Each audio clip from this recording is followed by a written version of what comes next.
बिस्मिल्लाहिर्रहमानिर्रहीम। नाज़रीन कराम, इस क्लिप में हम ये बात करेंगे कि क्या इस्लामी नुक्ताए नज़र से फ़जर के बाद सोने की इजाज़त है या नहीं, और क्या फ़जर के बाद सो जाना रिस्क में तंगी को लाता है, और क्या ये गुनाह है।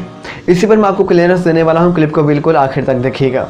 तो नाज़रीन कराम, दरअसल हुज़ूर अकरम अलैहिस्सलाम से ऐसी कुछ रिवायात ज़रूर मनकूल हैं कि जिससे नबी मुकर्रम अलैहिस्सलाम ने फ़जर के बाद ये जो इब्तिदाई वक्त है ना, इसमें उम्मत के लिए बरकत की दुआ की कि या अल्लाह इस वक्त में मेरी उम्मत के लिए बरकत को रख दे। इसी तरह ऐसी रिवायात भी हैं कि जिसका मज़मून ये है कि इस वक्त में रिज़्क़ की तकसीम की जाती है, मखलूक में रिज़्क़ को तकसीम किया जाता है। इन्हीं रिवायात को फिर बुनियाद बनाते हुए फ़ुक़हा कराम ने ये मसला अख़ज़ किया कि फ़जर के बाद बग़ैर किसी मजबूरी के, बग़ैर किसी उज़र के सो जाना ज़रूर मकरूह है। लेकिन याद रहे कि ये मकरूह तंज़ीही है। मकरूह तंज़ीही का मतलब ये है कि ऐसा काम कि जिसको करना शरीयत मुतहरा नापसंद तो रखती है, लेकिन उसका करने वाला गुनाहगार नहीं होता है। और ये भी वाज़ेह रहे कि ये मसला उस शख्स के लिए है, यानी ये मकरूह तंज़ीही उसके लिए होगा जो बग़ैर किसी रीज़न के, बग़ैर किसी मजबूरी के, बिला वजह गफलत और सुस्ती के मारे सो जाता है। जैसे उठे, देखा कोई काम नहीं, चले दोबारा सो जाते हैं, तो ये उसके लिए मकरूह तंज़ीही होगा।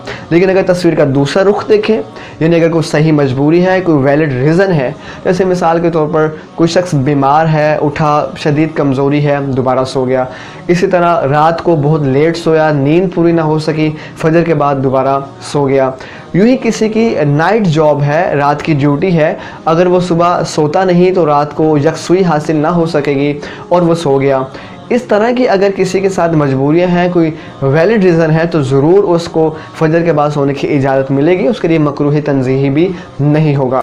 और वैसे भी सामने कराम, नबी मुकर्रम अलैहिस्सलाम के अगर अमल मुबारक को देखा जाए तो हुज़ूर अलैहिस्सलाम फ़जर के बाद अपनी उसी निशिस्त पर तशरीफ़ रखते, ज़िक्र अज़कार होते या सहाबा कराम हल्का बनाकर हुज़ूर के साथ गुफ्तगू फरमाते।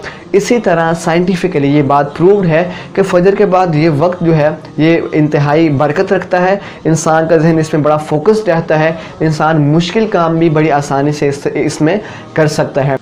सामने कराम, उम्मीद करता हूं कि आपको फ़जर के बाद सोने का जो मसला है क्लियर हो चुका होगा। इस मैसेज को ज़रूर अपने दोस्त अहबाब के साथ शेयर कीजिए ताकि वो भी जान सकें कि किस सूरत में सोना मकरूह है और किस सूरत में सोने की इजाज़त है। मुलाकात करते हैं अगली क्लिप में, तब तक के लिए दुआओं में याद रखिए। वमा तौफ़ीक़ी इल्ला बिल्लाह।